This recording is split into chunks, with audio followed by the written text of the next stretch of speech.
Hello, everyone. Welcome to the Path of Wellness. Tonight's kind of a special edition. We have a special guest, Tom Stark. Stop laughing, Tom. I heard that.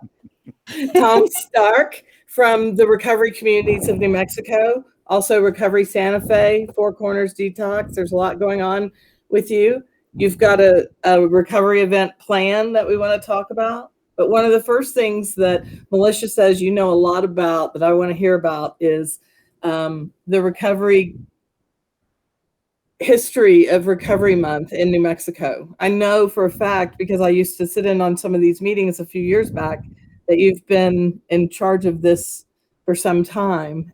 How many years has it been now? Oh, we've been doing this probably for about 6 or 7 years.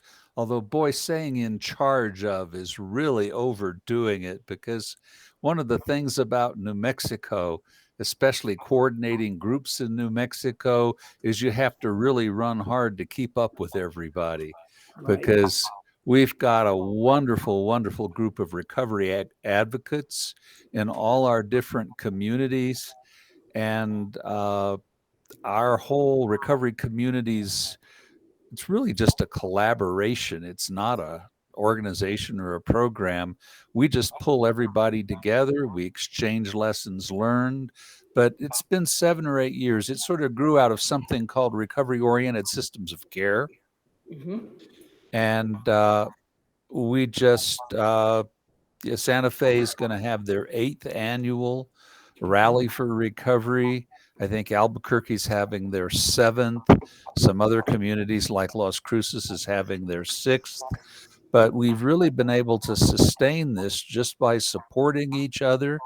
And if I had to put any credit back on where all this came from, I would point to Natalie Rivera, uh, and Kathy Valdez in BHSD, who were really the advocates for having statewide integration. Yeah, it's been great. I know that the Santa Fe Recovery celebration is scheduled for the 25th of September. Could you tell me what inspired your theme? The We've always done a rally for recovery, and of course, the key theme in everything is recovery is possible, because it's really about getting people who are in recovery together to celebrate being in recovery, not only to support each other, but to show the whole community that we have a lot of people in recovery. They make a great contribution to our community, and also show the people who are still struggling that recovery is possible. And to show families that recovery is possible for their loved one, because we have so many people here who have done it and are keep doing it every day, one day at a time. That's so true. That's so true. And I know you guys draw a big crowd up there in Santa Fe. Where's the function going to be held, and what time is it? Well, it's interesting you say ask that, because until about a day ago, the function was going to be at Midtown campus in the Quad area. But on the recommendation of our medical advisor, and with COVID raging the way it is right now, we've been asked to move the event online like we did last year. And we had a very powerful event last year. I And I remember. think we can do that again this year. So Santa Fe is one of the communities that sort of moved online. I think you're aware Albuquerque Celebrates Recovery announced yesterday that they've moved online, although their art show is going to be at a particular gallery as well. And so what we're seeing is all the communities are trying to make their minds up. I heard from Espanola today, they are going to do their event at Moving Arts, I believe, up at the San Juan Pueblo, and they'll be doing that in person. Uh, but and then another example is, I think you all remember Barrios Varios Unidos. Unidos. Yeah, Barrios Unidos has normally does one in Chimayo, but this year, because of COVID, they're going to do a drive-through, and combine grocery distribution with handing out some of the materials, flyers, and whatnot for recovery as people come through. So, we've got tremendously creative people in our state, and they are really coming across with some clever ways to keep people safe, but keep the image of recovery alive. That's awesome, Tom. That is so awesome. So you mentioned where your event is going to be. It's going to be virtual. Are we going to be getting more updates as they come in? Yes, you are. And one of the challenges with coordinating all these events is everything is changing daily. We have put a website together, and at any given day, it's not completely accurate, but I'm hoping by the end of the week we can get it updated again. And then I'm going to do a major broadcast of the site address we have about a 400 person distribution, courtesy of the days when Miss Natalie Rivera worked at the center of this, and I'll be broadcasting that so everybody will be able to come up to date, and we'll have all the information there. That's great. I think we've got some chat starting going on. Tom, we have Miss Monica Talavera. She's saying great information. I know that with all the changes that have been coming in, people are eager to see if it's going to be online. I just got off the phone with Jason Frame. And they are still going through with their street dance in Socorro. They will be using the governor's measures, of course. He said not no food vendors, but if we got to grill up some hot dogs by ourselves, we will, and dance, And Tom, tell us who's invited to the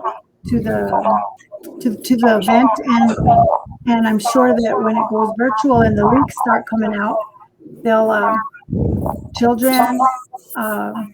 It'll be children friendly. Almost all the events are totally open to the public.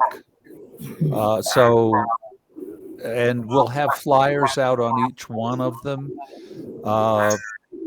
When we had them all live, they were open to families, to children, to people in recovery, to clinicians, care providers, all those individuals. Santa Fe one year had a huge thing on pets in recovery. Right. I was going to say, don't forget the pets. Yeah, it wasn't so much the pets were in recovery, is that the pets were critical to so many people's recovery. Right. That having the love and care of a pet made a huge difference to them. And in fact, one of the things we're seeing at some of the treatment centers is we're starting to see service dogs get used, or therapy dogs get used more and more. And it's not just for the individuals, the clients there for treatment, it's also for the staff. And part of what was so important and why we wanted to celebrate this year is a lot of the people who provide treatment kept providing it all the way through COVID and really were heroes of the pandemic. And we just wanted to celebrate them for all that they stuck out and did, all those centers that kept open and kept caring for people. Yes, sir. Whether the good thing about all these events, Tom, and we're resilient. Peers are resilient, communities are so resilient. I think it was like a snowball effect when you guys started this. Kathy, Natalie, very instrumental. BHSD, I came in a couple of years ago, and it was full blast, and then those blue vests for the peers at every event went off so awesome. We got we ordered another 250 of those and 2,000 of those beautiful bandanas that went over so well that I am picking up the order tomorrow from Mr. Chavez, and we're gonna get them out to folks as planned. We don't, even though we can't be there, to all of these in person, we still want them to have their swag so that they could share if they are gonna still continue in person. So we're excited. We just wanted to touch base with you, see if you had anything good and new and updated. And if you want, I can pull up that website and put it in the chat box. Are we going to still use that one, but just update it as we know stuff comes in? Absolutely, and you're welcome to pull that up and stick it in the chat box, or I can do it as well. But Okay. That's And great. while you're doing something, I'd like to say something, Militia. please. I think the blue vest concept that you supported, I think Natalie may have been part of it as well back in the beginning, but something to honor peers, especially certified peers, really was important, because at our 2019 celebration, you could look out there and there must have been 100 blue vests in the crowd. And it really just visually made us all aware of how many people are in recovery, are sharing their experience with others. And then on top of that, the blue kerchiefs were fantastic, because people wore them as armbands who weren't CPSWs, but were still in recovery or supporting someone in recovery. And then they put them around the necks of all the dogs that were pets who supported people in recovery. It was an absolutely awesome sight. Nice. Yes. Can you guys see the chat in the chat, or that I put that link? It'll probably takes a couple seconds to appear, but I just noticed that Patrick says, Tom Stark, you are an inspiration equally, sir. Thank you for all that you do. Back at you, Patrick. I am so impressed with you guys. And, one of the things that I really want to give a hat tip to Militia, Patrick, and Nate, because you guys kept the peer program going through COVID. Not only kept it going, but you expanded it, and you met the need of all those people who wanted to be certified peers, and you moved the program online. And I believe with Kathy's help, you even moved the testing online. And I think,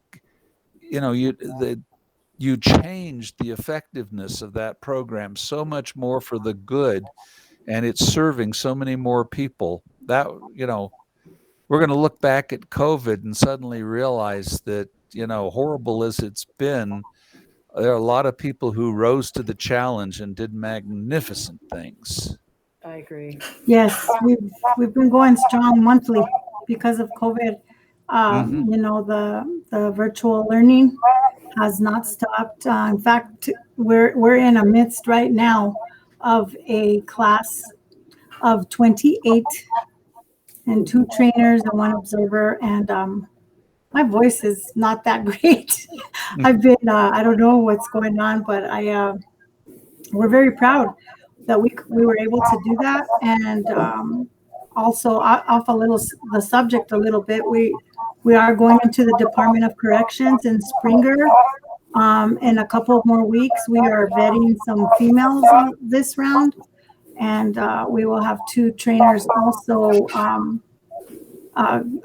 training virtually, or if God is willing, maybe we might be able to get them in person with the help of the Department of Corrections, for when they leave, they can come out with a credential and ready to test and help the communities. Because I have a message, from Nathan. He said, Militia, just please don't forget to say that it is possible, whether we're in person or virtual. Nothing stops us. And with collaboration and with something that's not broken, like you said earlier, Natalie, Kathy, BHSD, Mark, everybody before us, all the giants that we get to stand on their shoulders, you included. I have met Holly right now. She's part of the OPRE team. She takes care of our website, working a full-time job, but still helps us with the website. Local creative. There's just so many people involved in, and helping and getting the word out, the good, positive word of that recovery is possible. And then the thing we've been using all year, Path to Wellness, New Mexico. My gosh, it's gonna stick, and because we deserve it, and we thank you for helping us, get these events going, Tom. Those weekly. Remember, first they're monthly meetings, then bi-weekly, then weekly, then up until the day that tomorrow is it's the kickoff, you guys. Tomorrow is the kickoff with the New Mexico 5 actions. And there's still tickets available on that. That's Protocol and Wendy Linebrink and her team. And Tom, I heard you're going to speak there too. Can you tell us a little bit about that? Not quite yet. I've still got some coordination to do before that happens. So I don't want to get in front of my headlights on that, which I'm very good at doing, but I know how that ends. Okay. I want to say, Militia mentioned that tickets are still available. And sometimes when people hear that sounds like there might be a cost involved, but there is no cost involved at all. No. It's a virtual meeting where they're celebrating recovery, and it sounds like it's going to be pretty interesting from what I understand. Yeah, and it's from 12 to 1, so it's lunch hour. I'm going to look for that link also and put it in while you guys keep talking, if that's cool. Yeah, I sent you the link in the chat, Militia. Is that for tomorrow? No, that's not for tomorrow. That's the one for the recovery events page. Yes, I saw that one there. I'm going to look at the 5 actions for tomorrow at noon, because that's actually the very first event kicking off Recovery Month. That's tomorrow at 12 noon. Yes. So I'm going to look for that event to put the link in while you guys keep on talking about Recovery Month. Well, I just wanted to mention that it's International Overdose Awareness as well. Militia, I know you mentioned something about that before we went live, and it's definitely something that impacts all of our communities. I was recently at an event where they had another quilt of people who had passed. Each block of the quilt was people who had passed from overdose, and their photographs on the quilt. It was a really lovely celebration of their lives. But I just want to pause and make sure that everybody knows that there are so many people in New Mexico that are working hard, and recovery really does happen. It's just taking that first step in the right direction. And then you can be supported by any number of hundreds of certified peers around the state now. So I think it's just the time. It's the time to make it happen for yourselves. There's there's the link for tomorrow's 12 to 1, and there are free tickets, family. So if you're out there listening to this live broadcast, let's kick that off tomorrow. And thank you, Holly, for mentioning that it is a National Overdose Prevention Day today. And I don't know, did I miss anything, Tom? I think I think you really covered it all, Militia. I think,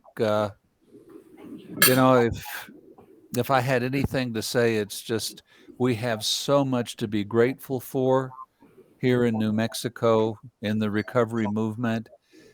And I think we also need to be ready for the work that's coming, because as I think we come out of COVID, we're looking at the national overdose rates, and we're looking at how alcohol sales have gone up so much during COVID. And my sense is there's going to be a lot of work to do and a lot of people to be helped. And I'm glad we have the number of peers and other people in recovery who are ready to lend a hand across all the programs to help people who are going to need it as we reemerge into all the possibilities of the future. Nice. It's a great way to end. Yeah, I'd like to remind everybody listening to like our Facebook page so that you'll get live notifications when we interview the event organizers. And I will try to keep the carousel of photos of flyers up at the top of our Facebook page, and I'll update them as things go virtual or not. We'll keep that updated as quickly as we can. And I just want to thank you. Thanks, Tom. Thanks for joining us tonight. Oh, it was my pleasure. You guys are the best. One more plug, and if you don't see all the flyers and the information on our page, go to the Facebook page on Recovery Communities in New Mexico, because Tom's they are stellar at keeping things up to date there, and what we share back and forth with each other, our communication and our information, and that's how we get things across to the state of New Mexico and our peers and our communities and our familias. And yes, please join us if you can at an event near you. That's right. Thank you so much, everyone. Good night. Thank you. Good night.